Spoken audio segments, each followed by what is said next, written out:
This is Eddie Hall, and he currently has the power cube record for the world's hardest punch. But what do these numbers actually mean?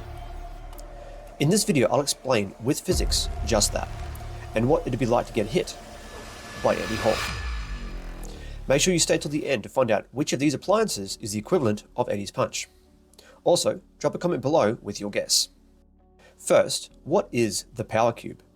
Well, it is a scientific strike testing device developed by Strike Research out of the UK. It measures your strikes with two measures, kinetic energy and power, with the third a combination of the two. Let's start with kinetic energy. In physics, kinetic energy is the energy of an object in motion. In order to create motion, we need to apply a force. This force comes in the form of work. We expend energy to impart motion to an object. My setup for this experiment is a medicine ball suspended above the power cube. I'm using an extremely complex release system which involves pulling the screwdriver out. Okay, let's break down some physics. The equation for kinetic energy is half times mass times velocity squared. So we need to know mass and velocity in order to find kinetic energy for the ball. Mass is easy. I have a 5 and a 3 kilogram medicine ball. Now velocity is a little more complex. Luckily, we have another equation we can use, and that is velocity from gravity. For this, we need to know gravity and height. The medicine ball is suspended with its center of mass located 1 meter above the power cube. So now we know height. And we know gravity, which is 9.81 meters per second squared. Now we can complete the equation. Once we plug in our height and gravity, we have V equals the square root of 2 times 9.81 times 1. This then becomes the square root of 19.6, which gives us a velocity of 4.43 meters per second. Now we can calculate kinetic energy, which is half times 3 times 4.43 squared, giving us a kinetic energy value of 29 joules.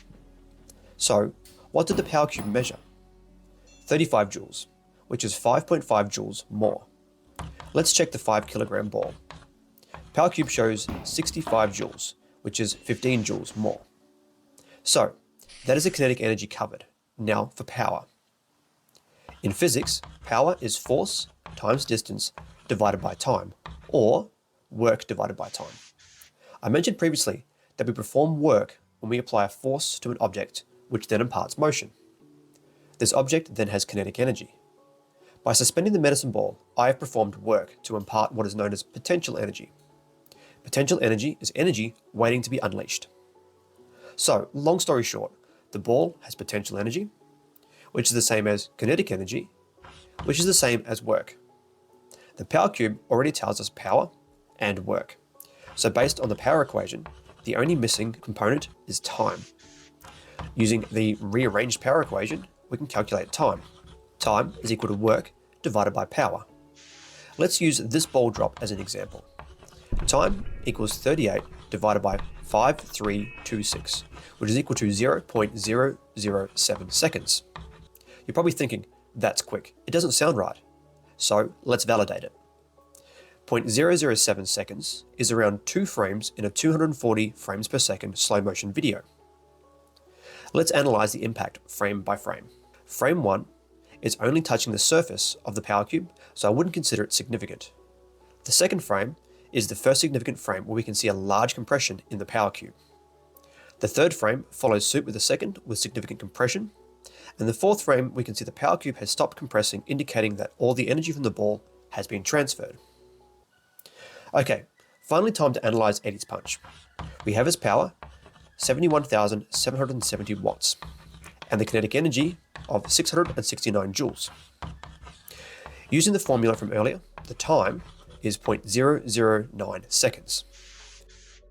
However, this is not enough information. So I've taken some liberties and roughly measured displacement. I know the vent is 9 centimeters, which I measured on my power cube, giving me a rough displacement of 7 centimeters. This then allows me to calculate the force, 8,362.5 newtons. The velocity, 8.08 meters per second, or roughly 29 kilometers per hour. And the effective mass of the strike, 9.3 kilograms. Okay, context time. If you guessed the microwave, then you are correct. 9.3 kilograms is the weight of a standard microwave. Also, a large chainsaw, 3 bricks, or your average dash hound. Now the speed, 30 kilometers per hour, or 18.6 miles per hour, is the speed of a decent cyclist on flat ground, or the top speed of one of those e-scooters all the cool kids are riding these days, or an object dropped from about 3.26 meters. Such as this 9 kilo dead ball, which I've dropped from 3.26 meters to give you an idea. Now imagine someone grabbed your microwave off the kitchen bench and somehow threw it at you at the same speed as riding your bike through the city. That's the equivalent of Eddie's punch. Whatever the case, I wouldn't want to get hit by a flying microwave or Eddie's punch. And this brings us to the end of the video. If you enjoyed it, please give it a like and make sure you subscribe because I have plenty more Power Cube experiments lined up.